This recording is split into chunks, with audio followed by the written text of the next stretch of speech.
해놨습니다. 18절 제가 먼저 읽습니다. 하나님의 진노가 불의로 진리를 막는 사람들의 모든 경건하지 않음과 불의에 대하여 하늘로부터 나타나나니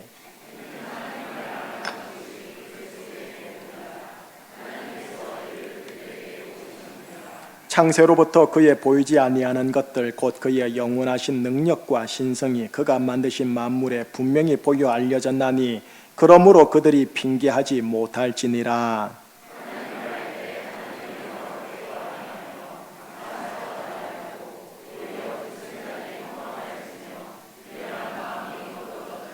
스스로 지혜 있다 하나 어리석게 되어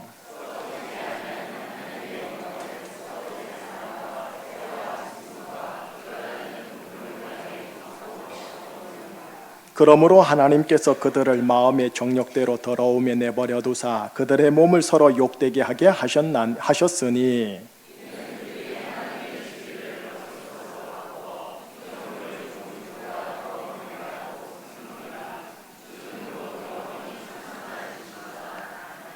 이 때문에 하나님께서 그들을 부끄러운 욕심에 내버려 두셨으니 곧 그들의 여자들도 순리대로 쓸 것을 바꾸어 영리로 쓰며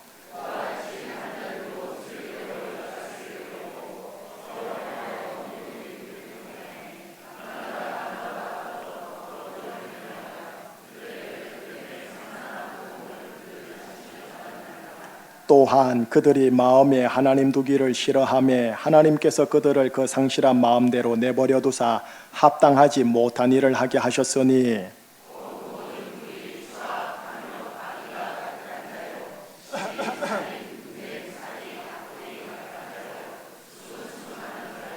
비방하는 자요, 하나님께서 미워하시는 자요, 능욕하는 자요, 교만한 자요, 자랑하는 자요, 악을 도모하는 자요, 부모를 거역하는 자요. 자, 같이요. 그들이 이 같은 일을 행하는 자는 사형에 해당한다고 하나님께서 정하심을 알고도 자기들만 행할 뿐 아니라 또한 그런 일을 행하는 자들을 옳다 하느니라. 아멘. 기도하시겠어요? 하나님 아버지께 예수님의 이름으로 예배를 드립니다. 우리의 예배를 받아 주시옵소서. 이 시간 하나님 아버지의 영, 예수님의 영, 성령 하나님을 보내주셔서 이곳에 강림하사 하나님의 영생의 말씀, 진리의 말씀을 비춰주사 이 말씀이 내 속에 들어와 살이 되고 피가 되어지고 우리 속에 예수님의 형상이 새겨지게 하여 주시옵소서. 예수 그리스도 이름으로 감사하며 기도합니다. 아멘. 저는 지난 주일부터 로마서 시리즈로 강의를 하도록 하겠습니다. 한 거 기억나시지요? 왜 하필이면 로마서입니까? 라고 누군가 물어본다면 제가 비유컨대 지난 주일날 이렇게 말했어요. 로마서는 하나님이 갓 지은 따끈따끈한 볶음밥이다 라고요. 그래서 제가 로마서를 선택합니다 라고요. 그리고 로마서가 들어있는 성경 전체를 비유컨대 다양한 반찬이 곁들인 만찬 혹은 밥상이라고 하면 될 것 같아요. 그리고 적어도 한국 사람은 밥심에 의하여 산다 하였으니 우리의 밥대는 또 하나님이 갓 지은 따끈따끈한 밥인 로마서를 함께 나누겠습니다 하고 오늘 그 두 번째 나아갑니다. 그러면서 제가 지난주에 여러분들에게 부탁 하나 했어요. 뭐냐 하면 배고파하며 이 자리에 와주세요 라고 한 대목입니다. 왜냐? 배고파야 찬밥 더운 밥 가리지 않고 맛있거든요. 배고파야 반찬 투정하지 않고 맛있게 드시거든요. 그래서 배고파하시면서 오늘 이 자리에서 하나님의 말씀 로마서를 경청해 주십사 부탁하는 거예요. 또한 더 나가볼게요. 여러분, 사람이 아프면 밥맛이 없어요. 밥맛이 없기 때문에 모든 게 귀찮고 모든 생활면에 기운이 깔아져요. 그래서 그 아픔이 오래가고 만성화되더라는 거죠. 아플수록 여러분, 특별히 엄마들이 자녀들에게 뭐라 그래요? 밥을 먹어라 하고 잔소리를 해요. 왜? 밥심으로 사니까. 아니, 적어도 약을 먹기 위해서는 밥을 꼭 먹어야 하니까. 마찬가지입니다. 나의 영적인 신앙적인 심령 상태가 곤비함이 있으면요, 예배 생활, 말씀 듣는 생활, 말씀 실천 생활에 갈망이 없게 되어집니다. 예배도 신앙생활도 모두 귀찮고 모든 면에 신앙의 기운이 깔아져서 한 달, 두 달, 석 달, 넉 달 신앙생활에 방학이 시작되어집니다. 곤비함은 오래가고 만성화된다는 말이에요. 여러분을 영으로, 혼으로, 몸으로, 인생 운명 전체적으로 강건하게 하는 게 뭐냐? 영의 양식, 곧 말씀이랍니다. 억지로라도 이 영의 양식, 곧 말씀을 드셔야 해요. 특별히 이 로마서라는 하나님의 갓 지은 따끈따끈한 이 복음밥 섭취하셔가지고요, 밥심으로 사셔야 해요. 자, 이런 말이 있어요. 기독교 격언에요. 성경이 반지라면 로마서는 반지에 박힌 보석이다. 반지의 귀중함이 박혀있는 보석에 있거든요. 따라서 성경의 귀중함은 로마서로부터 시작된다는 거예요. 여러분, 복습 한번 하고 넘어가겠습니다. 지난 주일 로마서의 핵심 단어가 무엇이라고 했는지 기억나세요? 복음. 예. 오늘 처음 오신 분들도 이제 계속 주구장창 들으실 단어가 복음입니다. 여러분, 복음이란 무엇을 말하는지 기억하시는지요? 주 예수 그리스도. 여러분, 복음과 주 예수 그리스도가요, 로마서 강의를 듣는 이번 하반기 때 성령에 의해 여러분의 심령 속에 새겨지시기를 예수님 이름으로 축복합니다. 성경이 반지라면 로마서는 반지에 박힌 보석, 다시 말해 예수 그리스도 그 자체인 거예요. 그러니 로마서를 드시고 먹고 또 먹고 하셔야 돼요. 여러분, 종교개혁을 일으킨 마틴 루터 선생님이 이런 말씀하셨네요. 로마서는 신약 성경의 중심부요, 순수복음 그 자체다. 우리 장로교회의 효시인 존 칼빈은 이렇게 말을 했어요. 로마서를 공부하지 않으면 성경 전체를 이해할 수가 없다. 또 루터는 재차 이렇게 말도 했어요. 신앙이 떨어집니까? 영성이 떨어집니까? 영성이 떨어지면 로마서에서 많이 먹으십시오. 예, 그만큼 로마서는 대단히 중요한 성경책입니다. 그래서 저는 여러분들에게 오늘 두 번째 시리즈에서 제안합니다. 시도 아닌 시도, 도전 아닌 도전을 함께 하자라고요. 이른바 뭐냐? 우리 전 교우들의 로마서 통독 캠페인이요. 한 번 정도의 통독 말고요, 될 수 있는 한 많은 수의 통독을 해보자라는 캠페인을 여러분에게 오늘 한 분 한 분들에게 제안을 합니다. 자, 여러분 이제 주보 삽잔에 있는 이거 여러분들 오늘 받으셨잖아요. 여러분들에게 로마서 100독 할 수 있는 박스표를 만들어서 드렸어요. 로마서가 총 16장으로 구성되어 있는데 그걸 한번 읽으면 1독이 되어 읽은 만큼 이렇게 체크할 수 있도록요. 여러분, 최대 100독까지 체크하도록 박스를 만들었어요. 100독을 다 하라고 하는 말이 아니고요, 할 수 있는 만큼 반복해서 통독하자라는 겁니다. 기간은 언제까지냐?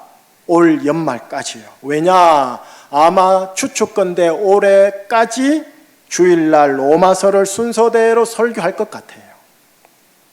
자, 이제 예를 들어서요, 하루에 1독을 한다 생각하고 일주일 중 월, 화, 수, 목, 금 5일만 읽는다면 한 주에 5독입니다. 그러면 10주가 가면은 50독이 되어지는 거예요. 10주면은 2달하고 반입니다. 그리고 이게 혼자 눈으로 보기에는 잠오거든요. 방법 가르쳐 드릴게요. 여러분 휴대폰이나 컴퓨터 있으시죠? 인터넷을 켜서 유튜브에 들어가서 로마서 듣기 하고 검색을 하시면 쫙 영상이 나오는데 대략 1시간에서 1시간 10분짜리로 나오는데 성우 목소리로 낭낭하게 들려줘요. 1시간 정도 텔레비전을 끄시고 휴대폰 안 본다 생각하고 1시간 통으로 로마서에 집중하는 거예요. 특별히 컴퓨터로 보면은 1.5배속으로도 가능해요. 그러면 45분이면은 로마서가 다 들을 수 있고요. 저 같은 경우는 젊은 세대라 그런지 항상 모든 것을 2배속으로 들어요. 그럼 2배속으로 들으면 이게 31, 2분이면 그냥 끝내버려져요.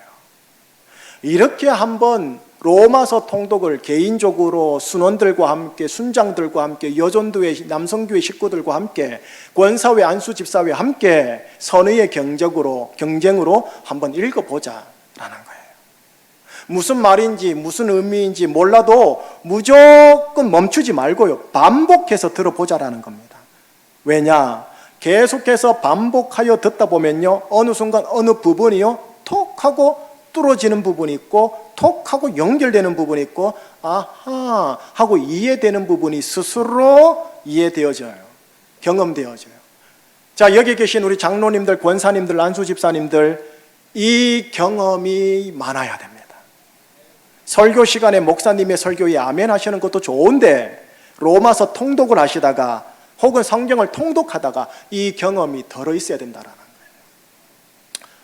동양고전에 이런 말이 있네요. 독서 100편의 자현이라. 책을 100편을 읽으면 그 의미가 스스로 저절로 드러난다라는 뜻이래요. 여러분, 마지막 한자가 견자예요. 볼견자인데 이게 드러나다라고 해석할 때는 현자가 돼요. 여러분, 이게 드러나다라는 말을 기독교 용어로 뭐라 하냐면 계시되다라는 것이에요. 성경이나 로마서를 사랑하여 100번을 읽노라면 내 안에 계신 성령님이 이렇게 말씀을 드러내 주셔요. 계시해 주세요. 거기다가 일주일에 한 번 주일날 우리 담임 목사님께서 해주시는 설교를 딱 듣고 그 부분을 탁 하고 정리하자라는 거예요. 목사인 저나 여러분들 중에 몇 분들은 이런 문구에 도전도 받으시면 좋겠어요. 무슨 문구가 있느냐? 글을 읽으려면 반드시 1만 번을 읽어야 신명한 경지에 통할 수 있다. 옛말에 이런 말이 있더라고요. 1만 번을 읽으면 신명한 경지에 통한대요. 신명하다 뜻이 뭐냐가 봤더니 신령하고 이치에 밝다라는 뜻이래요. 여러분, 반복되는 통독만으로 의자연, 그 의미가 스스로 드러난대요. 반복되는 통독만으로도 신령한 경지, 곧 신령하고 이치에 맞는 경지, 이런데요. 단 성령님이 풀어주신다라는 전제와 목사님을 통해 조율받는다라는 전제. 만약에 정말 성경 통독이 그렇게 중요하다고 하면 마귀가 가만히 있겠냐라는 겁니다. 마귀가 하나님의 아들들이 어떻게 해서든지 말씀을 통독하지 못하게 하지 않겠느냐라는 겁니다. 여러분의 삶, 직장, 알바 현장, 사업도 구조적으로 아주 바쁘게 돌리겠지요. 심리적으로는 푹 깔아지게 하겠지요. 그리고 세상 육적의 탐욕으로 세상의 다른 것에 눈 돌리게 하겠지요. 뭐 여행이든 아무런 취미든 뭐든 간에. 자, 여기에 술 좋아하시는 분 혹 있을지 모르겠어요. 여러분, 사람이 술을 먹어요. 그리고 계속 먹어요. 그런데 시간이 지나면 사람들이 이렇게 말을 해요. 술이 사람을 먹는다고. 이 말이 무엇인가 싶더니 보니까 이런 거예요. 사람이 일단 자기가 자유의지로 술에 손을 대요. 그러면 술에 취하게 되고, 술에 취하게 되면 술의 효력 때문에 술이 술을 땡겨요. 그래서 술이 사람을 먹는다라고 하는 거예요. 이게 마찬가지입니다. 성경이라는 영의 양식을 내가 자유의지로 취해요. 계속 먹어요. 그런데 시간이 지나면 이게 말씀에 취해서 말씀의 효력 때문에 말씀이 나를 먹게 되는 경우가 있어요. 말씀이 나로 하여금 말씀에 취한 사람 되게 한다라는 거예요. 이 경험을 중직자 여러분 들어 하셔야 돼요. 우리 모든 재직과 성도 여러분, 기독 신자는 이거 경험하셔야 돼요. 자, 다시 복습합니다. 로마서의 핵심 단어가 뭐라고요? 예, 아까보다 조금 더 커졌어요. 좀 더 인지가 됐다는 소리지요. 주구장창 할 거예요, 제가요. 자, 여러분, 복음이라는 단어에 반대되는 말이 혹시 뭔지 아세요? 죄입니다, 죄. 그래서 로마서에는 복음이라는 단어가 되게 많이 나오는데 동시에 죄라는 단어도 되게 많이 나와요. 왜? 어둠이 짙은 걸 알아야 빛이 밝음의 소중함을 아니까요. 여러분, 복음이 인격화되었으니 그분이 누구라고요? 예수 그리스도예요. 여러분, 죄가 인격화되었으니 그게 누구냐면 바로 자기예요. 이거를 자기 중심성의 원죄라고 교리가 얘기를 해요. 예수 그리스도에게서는 하나님의 의가 나타난다고 지난주에 설교드렸어요. 자기 중심성에서 뭐가 나타나느냐면 자기 의가 나타나요. 이렇게 달라요. 이런 내용이 담긴 로마서를 계속 먹고 통하고 먹고 통독하다 보면은 말씀에 취해서 말씀의 효력 때문에 로마서인 말씀이 나를 먹게 되게 되어져요. 그래 되면 서서히 어떻게 되느냐? 내가 로마서에 취한 사람이 돼요. 복음에 취한 사람이 돼요. 다른 말로 예수 그리스도에게 취한 사람이 되고 자기 의의 옷은 벗고 하나님의 의의 옷을 입는 자가 되어진다라는 말이에요. 로마서에 취해야 돼요. 여러분께 드렸던 이 박스 있죠? 여러분 성경책 로마서 부분에다가 다 일단 꽂아 놓으세요. 그리고 읽어주세요. 읽으세요. 가급적이면 한 번 읽을 때 1시간, 10분 시간 내요 통으로 읽는 겁니다. 만약에 정령 안 되시는 분들은 절반 전반부, 후반 절반부 30분씩 시간 내어서 읽어주셔서 통독을 반복 또 반복하는 거예요. 그러면 마귀는 방해하기 시작해요. 구조적으로, 심리적으로, 육체의 욕심을 따라서. 그리고 여러분의 죄성도 방해할 거예요. 힘들다, 어렵다, 잠 온다, 재미없다 등등등. 자, 성경 통독은 여기까지 할게요. 다음 주일날 성경 통독의 원리를 또 가르쳐 드릴게요. 지금까지 가르쳐드린 이 성경 통독을, 이 원리를 이해하시면서 이제 오늘 본문 로마서 1장의 후반부를 함께 보도록 하겠습니다. 자, 또 복습합니다. 로마서를 이야기할 때 핵심 단어가 뭐라고요? 복음. 복음. 여러분, 그 복음이 무엇을 말한다고요? 주 예수 그리스도요.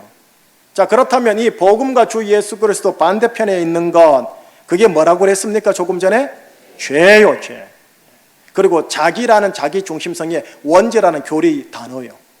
여기 이렇게 쌍극을 이루고 있는 거예요. 이게 빛과 그림자, 골짜기와 언덕이 되어서 이렇게 우리 사이 안에 음과 양으로 같이 공존하는 거예요, 지금. 오늘 본문이 이 죄와 자기 중심성의 원죄를 보여주는 단락이에요. 오늘 본문 들어가기 전에 이 죄와 관련된 하나님의 선포 한번 들어보십시다. 로마서 3장 9절의 선포를 들어보세요. 자, 같이요. 그러면 어떠하냐? 우리는 나으냐? 결코 아니라 유대인이나 헬라인이나 다 죄 아래에 있다고 우리가 이미 선언하였느니라. 하나님의 선언입니다. 우리가 다 뭐 아래에 있다? 여러분, 모든 사람과 생명체와 삼라만상의 우주만상이 다 죄 아래 있다라고 하나님이 선언하고 있어요. 내가 사는 이 세상, 우리가 사는 아름다운 이 제주, 모든 것들이 로마서로 진단하면 모든 삼라만상과 피조물은 다 죄 아래 있다가 영적 진단이고 선언이에요. 자, 그런데 자연과학자 중에 물리학자들을 얘기해 볼게요. 물리학자들은 이렇게 말을 해요. 모든 생명은 다 대기권 아래에 있다라고요. 그러나 로마서는 말해요. 모든 생명은 다 죄 아래에 있다라고요. 여러분, 대기권 아래 공기를 의식 못하고 살아가듯 죄 아래 죄를 의식 못하고 살아가고 있어요. 공기가 소중하나 공기의 소중함을 알지 못하고 공기를 누리듯 죄가 참혹하나 죄의 결과의 무서움을 알지 못하고 죄에 빠져 살고 있어요. 이게 같은 이치예요, 지금. 이 죄에 대한 참혹하고 무서운 결과가 오늘 본문 단락의 첫 번째 구절에 나와요. 18절에요. 자, 같이요. 하나님의 진노가 불의로 진리를 막는 사람들의 모든 경건하지 않음과 불의에 대하여 하늘로부터 나타나나니. 주어 하나님의 진노가 동사 하늘로부터 어떻게 되더라? 뭐가? 하나님의 진노가 나타나더라. 여러분, 죄와 죄 아래에 있는 세상을 향한 결과는 하나님의 진노가 나타나요. 여러분, 이 후반부 앞에 있는 게 전반부죠. 전반부의 결론이 17절이거든요. 오늘 후반부의 시작은 18절이고요. 17절이 대비가 되어져요. 17절 전반부만 읽어보세요. 자, 같이요. 복음에는 하나님의 의가 나타나나니. 복음에는 뭐가 나타난다고요? 반면에 하나님 죄에 대해서는 뭐가 나타난다고요? 하나님의 진노가. 복음에는 하나님의 의가 나타나요. 이 죄에 대해서는 하나님의 진노가 나타나요. 이게 전반부 내용, 후반부 내용이에요. 예수 그리스도에게서는 하나님의 의가 나타나 구원하는 파워가 생겨요. 그러나 죄라는 자기 중심성에서는 자기 의가 나타나 종국적으로 심판하는 진노가 나타나요. 이렇게 대비가 되어져요. 이게 삼라만상에 공존하고 있는 거예요. 여러분의 심리 속에 공존하고 있는 거예요. 자, 그러면 오늘 본문 다시 들어갑니다. 자기 중심성에서 이 발현된 자기의에는요, 여러분, 두 가지가 있어요. 하나는 부정적인 자기의고요, 또 하나는 세상 사람들도 인정해주고 칭찬해주는 긍정적인 자기의가 있어요. 그러나 둘 다 자기의이기 때문에 하나님의 진노밖에 없어요. 오늘 본문은 부정적인 자기의의 단락이고요, 로마서 2장으로 탁 넘어가면 다음 주 설교할 텐데 긍정적 자기의에 대한 심판이 나와요. 자, 이제 그러면 오늘 본문 안에서 부정적인 자기의의 리스트 나열 항목을 보십시다. 대표적인 거 28절에서 31절까지 한번 보세요. 자, 28절을 여러분이 먼저 읽어주세요. 시작. 또한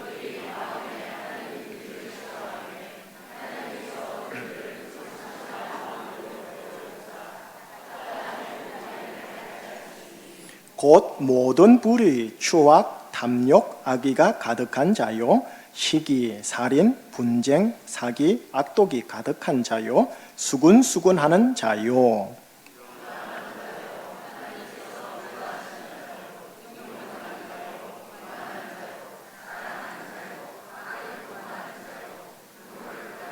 자, 같이요.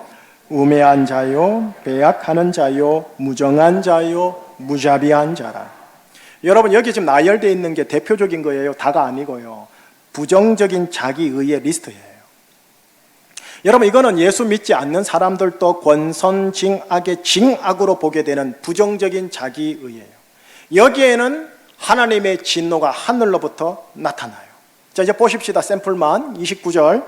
불의, 추악, 악의, 시기, 살인, 분쟁, 사기치면 안 됩니다. 사기, 악독, 수군수군도 그러지 마세요. 수군수군. 30절입니다. 비방, 능욕, 교만. 여러분 자랑할 수 있는 거 아닙니까? 자랑. 악계 도모, 부모 거역. 마지막 31절. 우매, 어리석음 얘기해요. 배약, 약속을 어기는 걸 말해요. 무정, 정이 없는 거예요. 무자비함. 여러분, 이 모든 것은 자기 중심성에서 발현되는 부정적 자기의예요. 여기에는 하나님의 진노만 있을 뿐입니다. 자, 이제 여러분과 저에게 접목을 해보십시다. 여러분 안에, 내 안에 이런 부정적인 자기의의 경향성이 있어요? 없어요? 솔직히 있다고 말하면 그게 참 정직한 거예요. 그리고 우리는 환경과 조건만 조성되면 이 경향성이 실제로 불처럼 활활 피어올라요. 숯불이라 새카매서 다 꺼진 것 같은데 거기에 마른 잎사귀 올리면 불이 붙는 이치와 같아요. 환경과 조건만 되면. 여러분, 지금은또 바우라는 유명한 학자가 아우슈비츠 포로 수용소에 관련된 연구를 하다가 이렇게 학술적인 의견을 내놓습니다. 유대인 대학살의 현장인 아우슈비츠 포로 수용소가 우리 인간에게 던지는 무서운 역사적 교훈은 오늘날에 우리도 잘못하면 그 수용소 안에서 죽을 수 있다라는 것이 아니라 우리도 환경과 조건과 기회만 조성되면 많은 사람을 대학살시킨 아우슈비츠 포로 수용소의 근무 경비병이 되어 사람을 죽이는 일에 일조할 수 있다라는 것이다. 한마디로 나치를 정죄하지만 내 안에 나치가 있다라는 소리예요. 그 포로 수용소의 근무 경비병들이 누구였느냐? 악독한 뿔 달린 자들이 아니었어요. 독일 게르만 민족의 순수한 소시민들이었다라는 거예요. 여러분, 우리가 사는 이 자기중심성이라는 원죄의 세계에서는요, 자기 자신이 신이에요. 여호와 하나님이 신이 아니라 자기를 신으로 두고 자기를 추앙하고 자기를 신격하고 자기를 편하게 하려고 해요. 이 자기를 확대하면 인간 혹은 인류라 말해도 돼요. 여호와 하나님이 신이 아니라 인류가 신이고 인류를 추앙하고 인류를 신격하고 어쨌거나 인류를 편하게 하려고 해요. 생태계가 파괴되든 말든. 가정으로 가볼까요? 가정에서는 위력 있는 아버지나 위력 있는 어머니가 자기를 신으로 두고 자기를 추앙하고 자기를 가정에서 신격하고 자기 편하게 하려고 가족들 힘들게 해요. 여러분, 이런 걸 일컬어서 성경용어로 바벨이라고 합니다. 바벨. 여러분 안에, 가정 안에, 공동체 안에, 나라 조국 안에 바벨 성향 얼마나 많습니까? 이 바벨이라는 단어를 기억하면서 계속 말씀 볼게요. 28절 한번 보세요. 자, 같이요. 또한 그들이 마음에 하나님 두기를 싫어하며 하나님께서 그들을 그 상실한 마음대로 내버려 두사 합당하지 못한 일을. 바벨에서는 하나님 두기를 싫어합니다. 하나님 두기를 싫어하니까 하나님이요 바로 맴매치는 게 아니고 어떻게 하느냐? 그대로 내버려 둡니다. 이걸 한자로 유기라고 그래요.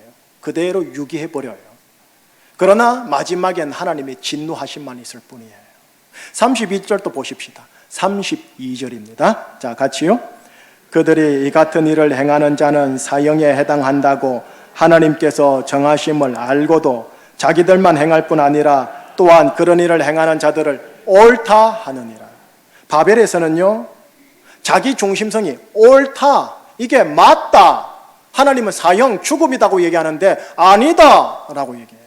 그래서 이 자기 중심성을 심리학 용어에서 뭐라 하느냐면 natural이라고 그래요. 선도 아니고 악도 아닌 중립적 가치 용어죠. 본성이다. 그러나 로마서 8장에서는 이 natural 이렇게 얘기해요. 육신을 sinful nature, 죄로 가득 찬 본성. 여러분, 하나님이 내버려 두시지만 하나님이 없는 게 아니에요. 종국에는 하나님의 진노와 심판만 있을 뿐이에요. 계속 읽겠습니다. 24절을 보세요. 자, 24절. 그러므로 하나님께서 그들을 마음의 정욕대로 더러움에 내버려 두사 그들의 몸을 서로 욕되게 하게 하셨느니라. 그들의 마음의 정욕대로 더러움에 어떻게 하사? 내버려 두사. 26절도 읽으십시다. 26절 같이요. 이 때문에 하나님께서 그들을 부끄러운 욕심에 내버려 두셨으니 곧 그들의 여자들도 순리대로 쓸 것을 바꾸어 영리로 24절, 25절, 26절 여러분 눈치챘죠? 오늘날 가장 우리나라 사회적 이슈 되는 거 동성애예요. 그거 언급하는 거예요. 근데 비단 동성애만 죄입니까? 그 부끄러운 욕심, 어떤 욕심이든요, 하나님이 그대로 일단 내버려 두시는 거예요. 내버려 두니까 하나님이 없다 생각하는데 아니에요. 마지막에는 하나님의 진노와 심판이에요. 이게 죄의 결과예요. 조금 전에 말했던 지그문트 바우마너의 논리는 이거였습니다. 우리가 나치를 정죄하지만 내 안에 나치가 있다. 로마서의 논리는 이겁니다. 우리가 죄를 정죄하지만 내 안에 죄가 있다. 내 안에 자기 중심성이 있다. 그러니 누가 고발하리요, 누가 정죄하리요, 누가 비판하리요, everybody 다 죄인인데, 그게 로마서 8장이잖아. 계속 나갑니다. 예수 믿는 기독신자 3부 예배 여러분, 우리 안에요 21절이 있는 건 아닐까요? 21절을 한번 읽어보십시다. 같이요. 하나님을 알되 하나님을 영화롭게도 아니하며 감사하지도 아니하고 오히려 그 생각이 허망하여지며 미련한 마음이 어두워. 우리가 하나님을 알지만 정말 하나님을 영화롭게 하는지요? 우리가 감사하자 자족하자지만 정말로 감사하는지요? 우리의 생각이 바벨에 꽉 묶여 있고 땅에 묶여 있고 육신에 묶여 있어 생각이 허망하진 않을까요? 하나님 보기에 미련한 마음은 아닐까요? 하나님 보시기에. 그래서 22절과 23절이 된 건 아닐까요? 자, 같이요. 스스로 지혜 있다 하나 어리석게 되어 썩어지지 아니하는 하나님의 영광을 썩어질 사람과 새와 짐승과 기어다니는 동물 모양의 우상으로 바꾸는. 22절, 스스로 지혜 있다 하지만 어리석은 거예요. 여러분, 어리석은 자의 특징이 뭐냐 하면 남들은 아는데 본인이 모르는 거예요. 참 어리석지요. 어떤 어리석음이냐? 23절의 어리석음요. 하나님의 영광, 곧 썩어지지 아니하는 하나님의 영광을 우상으로 바꾸는 어리석음요. 여러분, 오늘날의 신약의 기독 신자들은요, 새와 짐승과 동물 모양의 우상을 섬기는 어리석음은 없어요. 초신자라 할지라도 세례 받기 전에도 예수 믿으면 신주 딴지 없애야 된다는 건 누구나 잘 압니다. 비나이다 하면 안 되는 건 누구나 잘 압니다. 그러나 자기 심령 안에 또 다른 신인 자기 중심성에서 발현된 자기의라는 우상을 우리가 교묘하게 섬기고 있지는 않을까요? 하나님의 영광을 자기의 영광으로 바꾸는 그런 우를 우리가 하고 있지는 않느냐고요. 하나님의 영광을 인류의 영광으로 바꾸는 무신론적 휴머니즘 바벨 사회로 우리 안에 그게 없냐고요. 이게 다라는 거예요. 이게 오늘 본문 단락이에요. 자, 정리할게요. 오늘 본문을 통해 오늘 나에게 주시는 메시지 딱 정리하면 두 가지예요. 하나는 뭐냐? 내 안에 부정적인 자기의가 있다. 내가 예수를 믿었지만, 의인이 되었지만, 의의 사람이 되었지만 내가 죽을 때까지 내 안에 부정적인 자기의가 있다. 이게 조건과 기회와 상황만 되면 이 부정적인 자기의가 활활 타오른다. 숯검댕이 다 꺼진 것 같은데 뒤집어보면 불이 있고, 다 꺼진 것 같은데 마른 잎 올려놓으면 불이 붙더라. 누구를 비방하리요? 누구를 정죄하리요? 누구를 고발하리요? 예, 사법적으로는 해야 할 길을 하겠지만 신앙생활 속에서는, 영의 세계 속에서는 어느 누구도. 이게 첫 번째입니다. 두 번째는 내 안에 하나님의 영광을 자기 영광으로 바꾸는 어리석음이 있다. 여러분, 이 두 가지에 대하여 지금 하나님이 가만히 내버려 두고 계시지만, 그래서 우리가 무서움을 못 느끼고 하나님이 없다 생각하고 막 행하고 있지만, 이 죄의 결과 마지막은 하나님의 진노예요. 이게 오늘 본문 내용이에요. 오직 의인은 하나님의 진노에 대한 믿음으로 살아야 합니다. 이것이 오늘 본문 로마서 1장 후반부의 내용이에요. 1장 전반부의 내용이 뭐냐면 오직 의인은 복음에 대한 믿음으로 말미암아 살리라예요. 전반부 복음에 대한 믿음, 후반부 하나님의 진노에 대한 믿음. 이 두 믿음을 붙잡고 사는 게 로마서 1장 전체고요. 로마서 1장 전체의 양측의 제일 중간에 있는 지렛대 받침축이 뭐냐? 17절 후반부 마지막 단락이에요. 딱 정말로 편집적으로도 중간에 있거든요. 오직 의인은 믿음으로 말미암아 살리라. 뭐에 대한 믿음? 하나님의 복음에 대한 믿음, 그리고 또 하나 하나님의 진노에 대한 믿음. 하나님의 진노에 대해서 믿는다면 우리 함부로 말 못해요. 함부로 행동 못해요. 정말로 믿는다면. 오직 의인은 이 두 가지에 대한 믿음으로 말미암아 살리라가 로마서 1장 전체고 센터에 믿음이 기록되어 있는 거예요. 하나님의 편집이 탁월하신 거예요.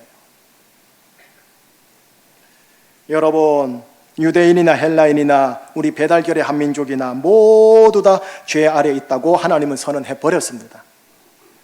하나님께서는 죄 아래에 있는 인간을 그 더러운 욕심에 그대로 내버려 두고 있지만 결국 이 죄의 결과는 하나님의 진노입니다. 그리고 여러분과 저는 하나님의 진노만 있는 이 죄 아래 세상, 자기를 신으로 여기는 바벨 세상에 오늘 살고 있고 축도받고 나가야 합니다. 그러니 여러분께 부탁하고 권면하고 도전해 봅니다. 우리 로마서를 계속 먹자고요. 로마서의 핵심 내용인 복음을 계속 먹자고요. 복음 되시는 예수 그리스도를 계속 먹자고요. 예수 그리스도에게서 하나님의 의가 나타나 자기 중심성에서 발현되는 자기 의를 이기고 하나님의 의가 나를 덮어버리고 나는 하나님의 의의 옷을 입어버리는 거예요. 그러면 나를 향한 하나님의 진노는 주님께로 가버리고 하나님의 구원, 심판 대신 영생이 여러분 것이 되는 거예요. 여러분의 인격, 예수 인격, 예수 인격, 여러분 인격, 예수 축복, 여러분 축복. 제주 좋습니다. 너무 좋아요. 대한민국 정말 힘들어도 살만한 땅이고요. 또 어떤 분들한테는 너무 세속적으로 말하는 것 같지만 돈이 너무 좋은 분도 계실 거예요. 그러나 기억하십시오. 이 땅은 하나님의 진노가 있는 세상입니다. 하나님의 진노가 있는 이 세상에서요, 여러분을 살리고 가정을 살리는 생명의 떡이신 이 예수 그리스도를 저와 함께 이참에 주구장창 열심히 잡수시자. 주의 이름으로 축복합니다. 기도하시겠습니다. 오직 의인은 하나님의 복음에 대한 믿음으로, 오직 의인은 하나님의 진노에 대한 믿음으로 이 땅을 살리라 하신 로마서 1장을 끝냈습니다. 오 하나님, 하나님의 아들로 부름받았지만 우리 안에는 부정적인 자기의가 있어서 조건과 상황만 되면 이 부정적인 자기의가 활활 타오름을 고백합니다. 그 옛날 오래전 세리가 나는 죄인이로소이다, 아버지여 저를 불쌍히 여기소서 하고 가슴을 치며 하늘을 쳐다보지 못한 죄인처럼 우리의 마음이 그런 마음으로 서 있게 하여 주시옵소서. 오직 예수 그리스도만을 보고 예수 그리스도만을 먹을 수 있는 자들 되게 하여 주시옵소서. 예수 그리스도 이름으로 감사하며 기도합니다. 아멘.